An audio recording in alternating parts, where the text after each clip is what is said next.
Hey guys, happy St. Patrick's Day. Hope you enjoyed it.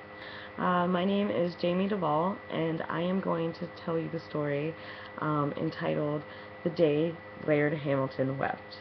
Now, this story is about a friend of mine who went on a trip with man's best friend, his best friend, Annie the Beagle. I hope you guys enjoy. So, a few years ago, my best friend Tucker got married, and his dog Annie, bestest friend in the whole world, wanted to do something real sweet for him. Now she couldn't go to the bachelor party because, well, she's a girl. Duh, girls can't go. So she decides she's gonna throw him a party afterwards. So shortly after he gets back from the honeymoon, they pack up the Defender 90 and they drive on down to Nag's Head. Now, he should have known how this trip was going to go because not even 30 minutes down 64, they get pulled over by the police. And she throws the joint she's smoking in his lap and a bag of weed and says, "Stash this," right? And cop comes up to the window, and that dog is one smooth talker. I mean, she talked her way out of that ticket like no other. So shortly after that, they're back on the road, and they're listening to their tune, singing some Leonard Skinner, screaming some Def Leppard, and they get down to Nag's Head, and that dog, you know, she knows a good time when she sees it. She's a sweet dog. She must have called the realtor ahead of time or a delivery guy, because when he walked in there, the fridges, two fridges, packed to the gills, full of Guinness. The freezers have pizza, Haagen-Dazs ice cream, and those Kong things with the peanut butter in it for the dog. Heaven, right? On the counter sits a case of moonshine. And you know that movie, Fear and Loathing in Las Vegas? You know that suitcase? Johnny Depp's suitcase? Where they open it up and all that crazy shit is in there? She had one of those suitcases. She also had 2 kegs of Miller Lite out back on the deck just for when they wanted to sober up. So right away they crack into that briefcase and they go to town on some moonshine and they decide to head down to the beach. Well, Annie's on her skateboard, she's pulling Tucker on his skateboard behind, and he's sitting on the cooler drinking some Guinness, and they get down to the beach and he lays out that towel and he's laying down and he passes out immediately. Well, when he wakes up, he notices that the dog is not there.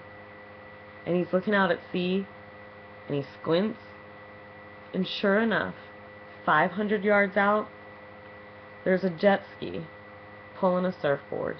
And on that surfboard is Annie. Well, side note for you guys, that weekend in North Carolina was particularly crazy. The waves were insane. Something North Carolina had never seen before. And what does my friend see right behind his dog? One of these giant swells. And those waves, they were doing something crazy. You know how it looks like it's going to break, and then all of a sudden, it doesn't? It ends up hopping up 8 feet in the air? Well, that's exactly what happened. And there was one behind Annie growing bigger and bigger and bigger.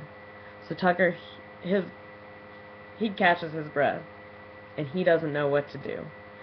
Well, it looks like Annie is getting to the front of this wave, and so my friend lets out his breath. But before he can inhale anymore, that dog flips the tail of that surfboard and goes straight back into that wave.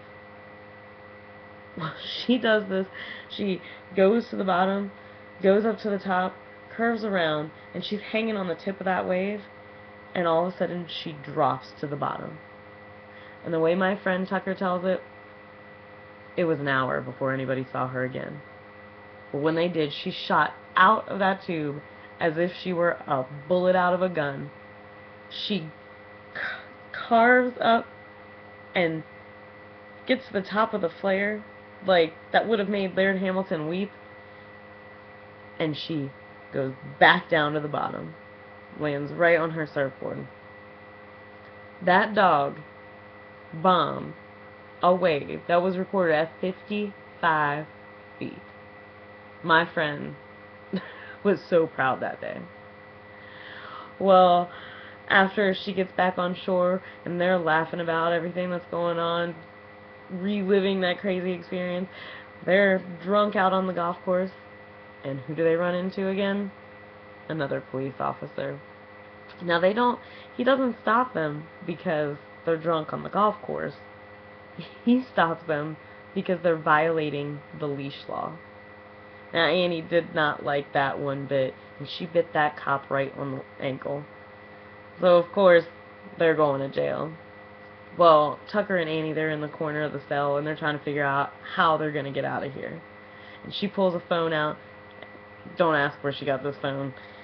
She pulls the phone out, and they call his wife. And shortly thereafter, they hear a little sound, and up on the ceiling, she's drilling a hole down. And she has one of those little helicopter pulley things that, like, Tom Selleck had in Maverick, and she's cranking them out. And that dog, as they're going away, howls with defiance. That is one of the craziest stories about a dog I have ever heard. Man's best friend, for sure.